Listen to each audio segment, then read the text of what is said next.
Still infertile, huh? Pathetic. My daughter's a stunner and a genius. Truly a pitiful middle-aged woman. You've lost all your charm as a woman. I never imagined they'd chased me down just to say these things. I'm appalled by Mike and his friends' childish thoughts. I quietly finished my coffee without responding. Mike chose his mistress over me. I'm astounded by their absurdity since our reunion. It's regrettable to think I was married to such a person. The real victims here are the kids. How should I get back at these two crazies? They deserve to suffer more than I did. My name is Jane, 45 years old. Mike was a year senior at the company we joined as new employees. He was so competent, I initially thought he had more experience. Our department was close-knit with regular social gatherings. At one such event, I ended up sitting next to Mike, and we started talking more. I quickly fell for Mike, who was kind and proficient. One day, Mike asked me out for a meal, just the two of us. He felt the same way, and on the way home from dinner, he asked me out. Naturally, I accepted, and our relationship began. Everything went smoothly, and a year flew by without major arguments. On our 1-year anniversary, Mike proposed, and we decided to marry. I was 23, just a year into the job, when Mike said, "Jane, I want you to stay home." So I resigned. Early married life was fun. I wanted to be with Mike forever. Then, cohabitation started. Initially, love overshadowed his faults. Mike's parents pressured us for grandchildren. Mike agreed, saying the sooner the better, so we started trying for a baby. Initially, we didn't consult a doctor, thinking it would happen eventually, but it wasn't so simple, and the pressure from the in-laws grew. "Mike and Jane are young. Try a bit harder. We want to see our grandchild soon." They'd say this almost daily, and I began to feel cornered. Susan, Mike's mom, only spoke to me about this, so Mike was unaware of the pressure. I read an article saying stress is bad, so I talked to Mike about Susan. "Mom, I haven't heard anything. Are you sure it's not just in your head? That's what's stressing you out."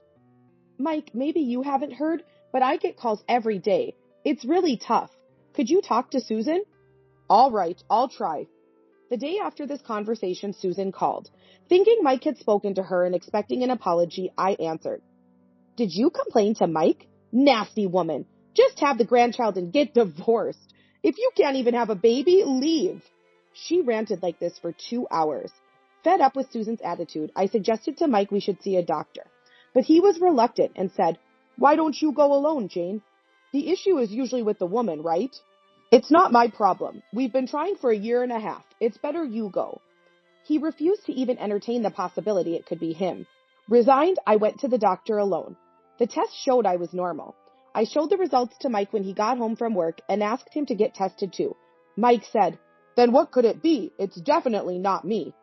He said this even though he hadn't even tested it. I told Susan about it, but the test results must be wrong. "I got pregnant with Mike right away," she said with another snide remark. And from that day, Mike started coming home late more often. I spent 6 months visiting the hospital repeatedly. I couldn't dare discuss with my parents or friends that our second year of marriage had come to this. Pressured by the in-laws, Mike blamed me for our situation. I bore these troubles alone in my daily life. When I felt I was reaching my limit, I talked to my regular doctor. "So that's what's been happening. It's tough, isn't it? Trying to conceive is a couple's issue. Do you think it's difficult for Mike to come in for a test too?" I was at a loss for words. Seeing my distress, fertility issues can take over 3 years for some couples. Don't rush it. The doctor encouraged me. I could only say I'd discuss it with Mike and waited for him to come home to tell him. Then Mike revealed a shocking truth. "It turns out it was Jane's fault after all. I can have kids, so we're getting a divorce." Can have kids? Divorce? My mind was in a panic. I demanded an explanation from Mike. "There was this super cute girl at a party, and I've been dating her. Jane couldn't get pregnant, and Mom suggested I switch women, and guess what? She got pregnant in just 6 months. Maybe we're just a better match."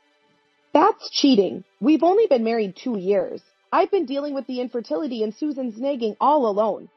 Technically, it's cheating, but isn't it Jane's fault for not getting pregnant? But poor Jane. I'll give you a compensation. Thanks for all the pointless effort. And so, Mike and I divorced. As compensation, I received his entire savings of $20,000, but it left me feeling empty. On the day I moved out, Mike had his new girlfriend over, as if timed with my departure. She was flashy and 6 years younger than Mike. Her name was Emma. and as I was leaving, she looked me over and said, "Too bad for you. Sorry for stealing your beloved. We'll be happy together, the three of us." Emma's words pierced my heart. I held back tears and rushed out to my parents' house. This incident led me to a breakdown, and my parents suggested mental care at a clinic they knew. 16 years have passed since then. I now live a very happy life. I arrived early for a meeting today and sat on a nearby bench to kill time. As I reached into my bag for a book, a man stopped in front of me. Looking up, I was shocked to see Mike. "Is that Jane? What a coincidence meeting you here." "Why are you here?" "I recently moved to this town. Never thought I'd run into you here." As Mike mentioned, I had moved far away to avoid any chance encounter with him. Yet here he was, unexpectedly, in front of me. I left without saying a word. I didn't want to talk to Mike. I went into the cafe where I was meeting someone and sipped my coffee to calm down. Then, someone tapped my shoulder. Turning around, I saw Mike, Emma, and a teenage girl, apparently named Katie. Whether they followed me or it was a coincidence, I didn't know. Mike said to Emma, "I knew she'd be here." They must have seen me enter the cafe. When I asked what they wanted, Mike and Emma spitefully said, "Still infertile, huh? Pathetic. Our daughter is a knockout and a genius. Truly a pitiful middle-aged woman. You've lost all your charm as a woman." I never imagined they'd follow me just to say that. Appalled by Mike and his friend's childishness, I silently finished my coffee. Unable to respond, they laughed loudly. Their daughter was busy with her phone, indifferent. Just then, my meeting person arrived. "Sorry, I'm late. Rollo was slow in getting ready." "It wasn't Dad, it was you." "Wait, who are these people?" Approaching were my current husband and daughter. In fact, I remarried 9 years ago and have a daughter. My new husband, Ben, was the doctor who took care of me when I was mentally unwell right after my divorce. Our daughter, Rala, is in the 9th grade. Ben asked me out once my condition stabilized, saying he wanted to support me going forward. We dated for about 4 years, and it was Rala, then 7 years old, who asked Ben to become her dad, which led us to marry. I decided to get back at Mike and his group. "I'll introduce you to my 9th grade daughter, too." That girl? I've seen her before." Mike and his friends started searching something on their mobile phones. Then they looked back and forth between the phone and Rala. "Isn't that Rala, the model? I've been a fan. She's stylish and excels in her studies. But why is Rala here?" "She's my daughter. She was scouted on our way back from a high school orientation. She's beautiful, you know. We're about to have a family dinner. Can you leave now?" Mike and his friends didn't seem to want to leave. I didn't want to argue in front of Rala in the cafe. I was wondering what to do. "Seriously, this is embarrassing. Please let's go." Thanks to Kate saying that, Mike and his friends, who looked like they wanted to say more, reluctantly left the cafe. At dinner, Ben asked, "That was your ex-husband?" I told him about the chance encounter before coming to the cafe, that they followed me into the cafe and mocked me. Ben suggested we move again. Rala also said she wouldn't mind changing schools. But since we had to explain the situation to Ben's workplace, moving would have to wait a bit. About 3 weeks later, I was doing housework as usual when the doorbell rang. Thinking it was a delivery, I checked the monitor and saw Mike standing there.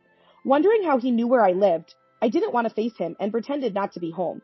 Watching the monitor, I felt scared seeing Mike just standing there, not leaving. Then, he put something like a paper in the mailbox and left. I hesitantly checked it and found a mobile phone number. Below it was written, "Contact me, otherwise it'll be another unexpected visit." Chilled to the bone. I quickly called Ben and told him about what happened and the note's content. "Let's call him together when I'm off the day after tomorrow. We need to find out how he got the address. Then we'll go to the police." But Mike could come again before that. The next day, feeling scared to be alone, I asked a close mom friend to come over. Mike didn't show up during that time. On Ben's day off, we called Mike from his mobile phone. He picked up after a few rings and we put it on speakerphone. I started recording on my phone. "Jane, so happy you called. I wanted to ask you something, so I went to your house. Were you not home?" "First, answer my question. How did you know where I live?" "Easy. I hired a detective. Told them my girlfriend wouldn't give me her address, and they believed it and found you. But I was surprised. Jane married a doctor. After money, huh?" According to Mike, he lied about having a girlfriend who wouldn't give her address, and the detective agency found out where I lived. That's how he learned my husband was a psychiatrist. Shocked this was even possible, I asked why he hired a detective. "I figured since your daughter's in 9th grade, she must have been conceived 16 years ago, right?" thought maybe... Yes, she's your child. I found out after we divorced. I knew it. I thought so. My daughter now is stylish and a genius, but she can't compare to the famous Rolla. I couldn't understand how he could say such things about the daughter he was so proud of. I told him not to come to my house again and to leave us alone. What are you talking about? You and Rolla are destined to be mine. I'll come to pick you up tomorrow. Be at home, okay? Otherwise, who knows what'll happen. Is that a threat? It's not a threat. If you could have kids, I would have taken you back. Mom and everyone would have been happy. Why didn't you tell me? I was told that, but at the time, I was emotionally unstable myself. Finding out I was pregnant brought happiness, but I feared that telling him would lead to him asking me to come back, and tears involuntarily spilled. Day after day, I resolved to raise the child alone. I didn't tell Mike because I thought returning to him would only lead to more pain. I said, and Mike seemed irritated, his tone growing harsher. Painful life? What was so painful? Are you saying it was my fault or Mom's? Always blaming others and running away. Get real. Just divorce and come back and bring Rolla too. Got it? He said and abruptly hung up. So I went to the police with the recording. They assured me they'd patrol the area tomorrow, which gave me some relief. Ben spoke to his workplace and took the next day off as well. But that night, Mike called Ben. It seemed like both Mike and Emma were on the line, their voices audible. I recorded the call for safety and answered the phone. I have a proposition about our talk this afternoon. Is your husband there? He's here. What's this proposition? Well, it'll be quick then. Jane and Rolla will come to me, so Jane's current husband and Emma will be lonely, right? So I thought Jane's husband could take care of Emma and her family. I couldn't understand what Mike was trying to say. Emma seemed content with marrying a wealthy man. Ben and I couldn't follow their nonsensical conversation and exchanged puzzled looks. When we said we had no intention of divorcing and didn't want any further contact with Mike, Emma raised her voice. Wait, don't joke.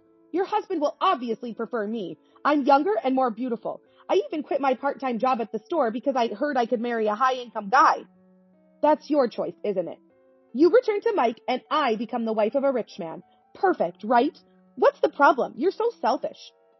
Mike's words made no sense, nor did Emma's. The ones being unreasonable seemed to be them. Besides, Ben would never fall for Emma. She had grown 3 times larger since I first saw her with rough skin. Thick foundation, bright red lipstick, and overpowering perfume. Far from Ben's taste. And her greedy character only worsened her appeal. There is probably no man in this world who would fall in love with a woman like that, let alone Ben. As we were dumbfounded, a loud voice came from the phone. Enough! It's embarrassing for adults to behave like this. How much more trouble will you cause others? I've had enough. It seemed Kate was yelling at Mike and Emma. Despite being raised by such parents, Kate turned out well. I'm going to Grandma's. Can't live with you anymore. I called as soon as I heard you on the phone. Child services and the police will be here soon. I've decided to cut ties with you. At 16, Kate was old enough to express her wishes. Mike and Emma, flustered by her words, neglected our call, so we hung up. That night, Mike and Emma showed up at our house. Open up. Kate's gone, so we can live with you now. Let's live together, the 3 of us. Me, Jane, and Rolla. She's way better than a rebellious daughter. Then, let's have fun together. Open up. I can still have children. They banged on the door, pressing the doorbell repeatedly, shouting these things. Ben and I went to the door, but didn't open it. Ben replied, Stop it. I'm not leaving Jane. And Rolla is indeed our child. Now, we called the police as soon as you arrived. But Mike and Emma didn't leave, thinking it was a bluff. Kate was quite a girl, but Rolla is even better. Her chest is bigger, too. I could even just take Rolla if you want. How can you see your daughter like that? I said it because she's a woman. Women are women, right? What I do with mine is my business. What's wrong with that? Mike's words were chilling. He seemed to see Rolla as a woman. Emma, too, was more interested in getting money from Rolla than confronting Mike's statements. I felt a deep disdain for such hopeless people, but as they continued causing a scene at the door, I worried about disturbing the neighbors. Just then, the police arrived. They looked surprised and tried to escape, tangling each other's feet, but were caught. I just came to pick up my daughter. I've done nothing to be arrested for. I haven't done anything either. Just came to pick up my prince. Let go of me. They desperately tried to escape, but the police held firm. Mike became enraged and shoved one of the officers, leading to their arrest for obstructing public duties. I was relieved Rolla wasn't there to witness this. Seeing such a scene could have traumatized her. A week later, Kate visited us. She found our address from a note Mike had left and apologized at the door, so we invited her in for coffee. She tearfully revealed her past. Kate had suffered mild abuse from Mike, and Emma turned a blind eye, neglecting her. She hardly had proper meals. surviving on a single sweet bun most days. School lunches helped until middle school, and she spent weekends at her grandmother's. Emma's parents were strict and disapproved of Mike and Emma, but adored Kate, allowing her to visit. Kate had never spoken about her mistreatment and revealed that Emma's parents had been funding her education. Mike's behavior escalated in high school, and when she couldn't bear it anymore, she contacted the police and child services after overhearing their loud call to us. Emma's parents offered her a home, saying she should live with them. I'm sorry for the trouble my parents caused. I've always admired Rolla and wanted to apologize. Sorry for showing up unannounced. You're a victim too. No need to apologize. It must have been hard. Kate smiled. I'll be fine from now on, saying, we chatted and learned Rolla would attend the same high school as Kate. Let's get along. I tell you. I gave her my contact information and she left in the evening. That night, I told Ben and Rolla about Kate's visit. Rolla said, I'm looking forward to the new school. We continued preparing for the move. The move and Rolla's school transfer went smoothly. Kate later informed us that Mike and Emma were sentenced to prison. They had committed theft and nuisance behaviors with several charges emerging. They wouldn't be out for years. And with substantial debts, they couldn't lead a normal life. Emma's parents disowned them, and Mike's parents, who adored Kate but never financially helped, were also estranged.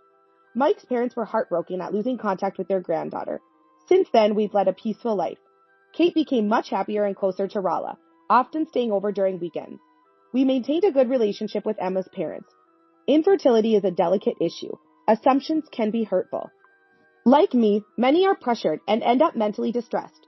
So Mike, Emma, and his parents were responsible for their actions. I hope for a peaceful life for our family from now on.